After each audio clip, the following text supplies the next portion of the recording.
बिहार के गया की संगीता कुमारी है जो खुद को और अपनी 7 साल की बेटी को झूले पर झूला ली। दोनों चैन की नींद सो गई। बार बार संगीता का पति पूछता रहा, बोलना संगीता, कभी बच्ची को तो कभी संगीता को झकझोरता रहा।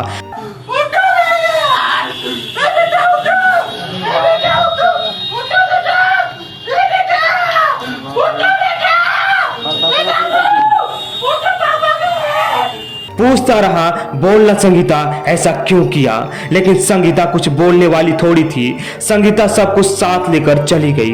बाप के पापों का प्रायश्चित खुद ही कर गई। बाप पूजनीय जो था।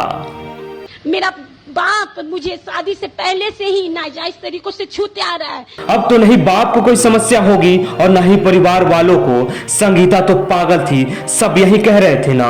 मेरा बाप मुझे गलत तरह से छूता है, मुझे बिल्कुल पसंद नहीं आता था, लेकिन मेरा पूरा मायका वाला सब मिलकर मुझे पागल साबित करने लगा कि संगीता पागल हो गई है, पागल अपना बाप को गंदा इल्जाम लगा रही है, जो अपने बाप पर ही बलात्कार का आरोप लगा रही थी। अब संगीता अपने बाप के सर का सारा बोझ ही खत्म कर गई। बाप के माथे लगे कलंक को साफ कर गई। परिवार के लिए पूजनीय बाप जो था। संगीता तो झूठ बोल रही थी, बाप के ऊपर बलात्कार का आरोप लगा रही थी। कोई कैसे मान लेता कि एक बाप बलात्कारी हो सकता है?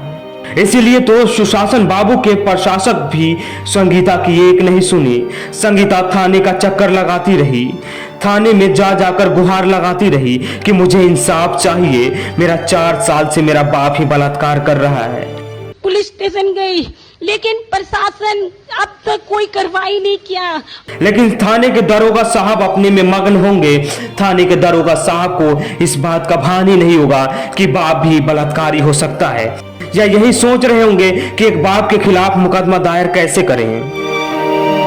संगीता इंसाफ के लिए थाने की चौखट खटखटाती रही, लेकिन नीतीश बाबू की पुलिस हाथ पर हाथ रखी बैठी रही और संगीता गिड़गिड़ाती रही, रोती रही, बिलखती रही। लेकिन संगीता की कौन सुनता है? संगीता को पागल करार करने में लगे थे सब। संगीता अपने बाप पर ही बलात्कार का आरोप लगा रही थी। शायद साहब यही समझ गए होंगे, भला कोई बाप ऐसा होगा क्या जो अपनी बेटी का बलात्कार करेगा। इसीलिए तो संगीता को सब पागल समझ रहे थे, सब पागल बोल रहे थे। शायद संगीता अपनी जिंदगी में हार मान ली थी, या शायद संगीता यही सोच ली होगी कि अब मेरे आगे कोई रास्ता नहीं है। बुज़दिल थी ना, कायरों से लड़ना था, संगीता को डटकर सामना करना था। लेकिन संगीता खुद को और अपनी 7 साल की बेटी को फांसी के फंदे से झुला ली।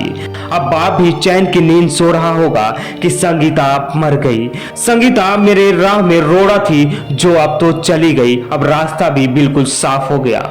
कहते हैं किस्मत वालों के घर बेटी पैदा होती है। बेटियां माँ की दोस्त होती है, लेकिन अपने पिता के भी बहुत करीब होती है। बाप बेटी का रिश्ता बहुत प्यारा और अनोखा होता है।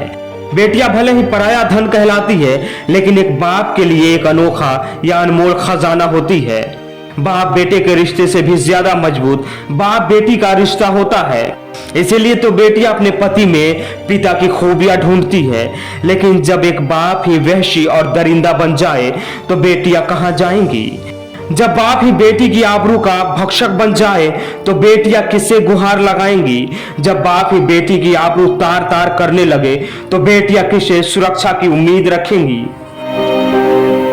जब बाप ही बेटी का जिस्म गीत की तरह नोचने लगे तो बेटियां किससे अपनी लाज बचाएंगी? जब बाप ही बेटी का बलात्कार करने लगे, जब बाप ही बेटी का बलात्कारी बन जाए तो बेटियां किस अदालत का दरवाजा खटखटाएंगी? जब एक बाप ही बाप बेटी के पवित्र रिश्तों को छलनी करने लगे तो बेटियां किस रिश्ते पर भरोसा करेंगी? जी हाँ, ऐसा ही हुआ है।